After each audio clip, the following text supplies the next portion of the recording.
सभी को नमस्कार। एक बार पुनः स्वागत है आपका हमारे YouTube चैनल पर टू डियर स्टूडेंट। इस वीडियो में आज हम अध्ययन करने वाले हैं NCERT की पाठ्य पुस्तक कक्षा 5 की हिंदी विषय की पाठ्य पुस्तक, इसके चैप्टर संख्या 13 स्वामी की दादी। इस चैप्टर का संपूर्ण सॉल्यूशन इस वीडियो के माध्यम से करेंगे, यानी कि इस चैप्टर के जितने भी प्रश्न उत्तर हैं सभी प्रश्न उत्तरों का अध्यापन इस वीडियो के माध्यम से हम करने वाले।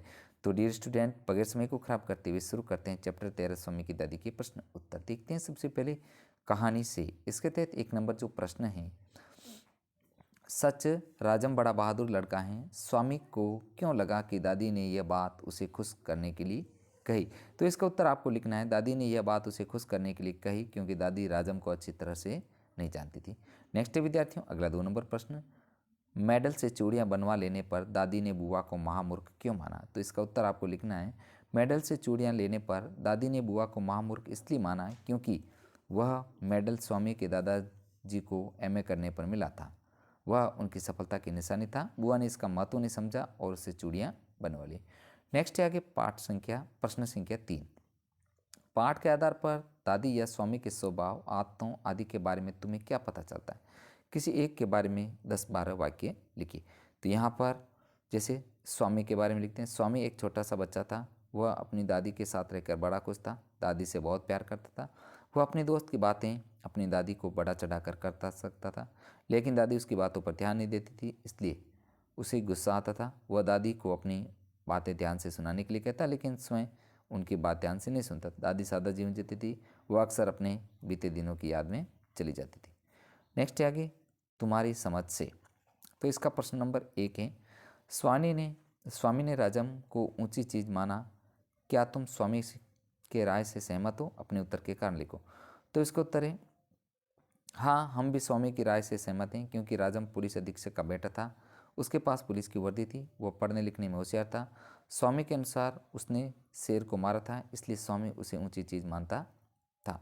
नेक्स्ट 2 नंबर प्रश्न, स्वामी का अपनी दादी के साथ कैसा रिश्ता था। 3-4 वाक्य में लिखो।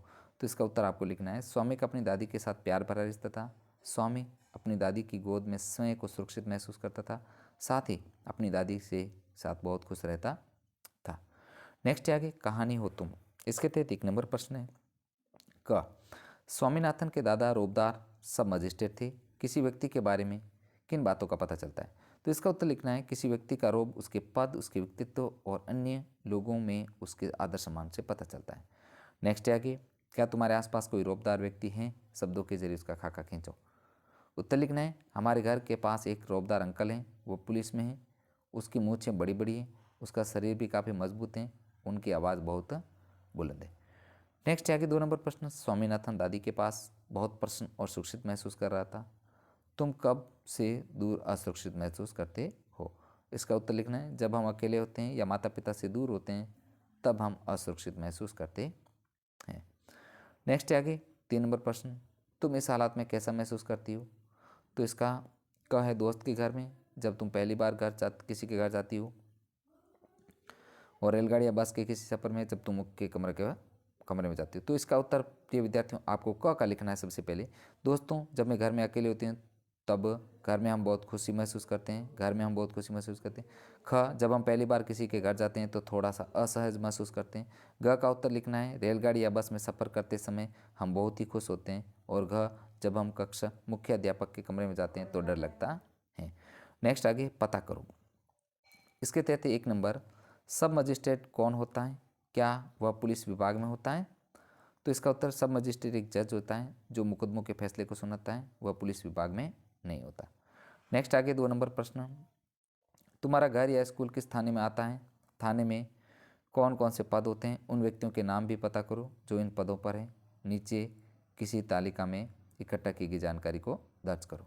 तो यहाँ पर जैसे थाने का नाम और पद और व्यक्ति का नाम, आपको विद्यार्थियों स्वयं यह किसी थाने का नाम पता करना है और उस थाने में कौन सा व्यक्ति पद पर आसीन है उनका नाम लिख करके आपको इसको पूर्ण करना है। नेक्स्ट है दादी का बक्सा। इसके तहत है, यहाँ पर जो सेंटेंस दे रखा है उसका दादी का समान था।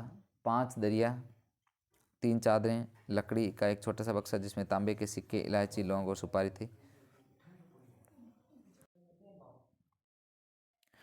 दादी अपने बक्से में इलायची, लौंग और सुपारी क्यों रखती होगी।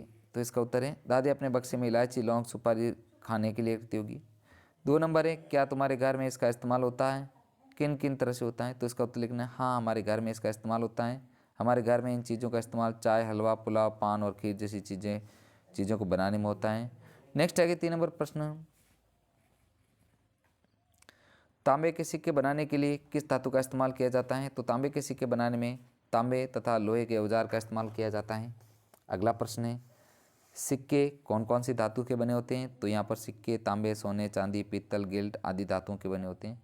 नेक्स्ट आगे प्रिय विद्यार्थियों, शब्दों की बात, इसके तहत है यहाँ पर एक स्तंभ देगा।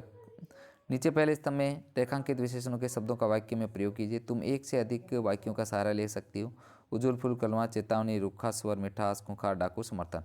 तो यहाँ पर जो है वाक्यों में प्रयोग करना है। क आपको, तुम उजुल फुजुल मत बोलो इसलिए मैंने पहले चेतावनी दी थी।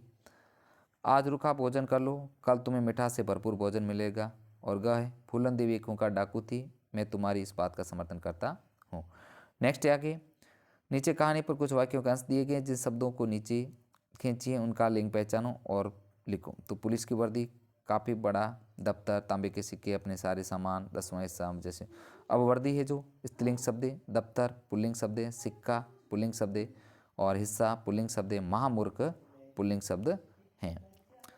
तो प्रिय विद्यार्थियों, इस प्रकार हमने इस वीडियो में कक्षा 5 की जो हिंदी विषय की पाठ्य पुस्तक है, इसका चैप्टर संख्या 13 स्वामी की दादी, इस चैप्टर का संपूर्ण सॉल्यूशन हमने इस वीडियो के माध्यम से किए हैं। तो प्लीज़ साथियों, आपसे रिक्वेस्ट है वीडियो को लाइक तथा शेयर कीजिए तथा चैनल पर नए हैं तो चैनल को सब्सक्राइब कीजिए। साथियों, मिलते हैं नेक्स्ट नए चैप्टर के साथ में। वीडियो देखने के लिए आपका दिल से धन्यवाद।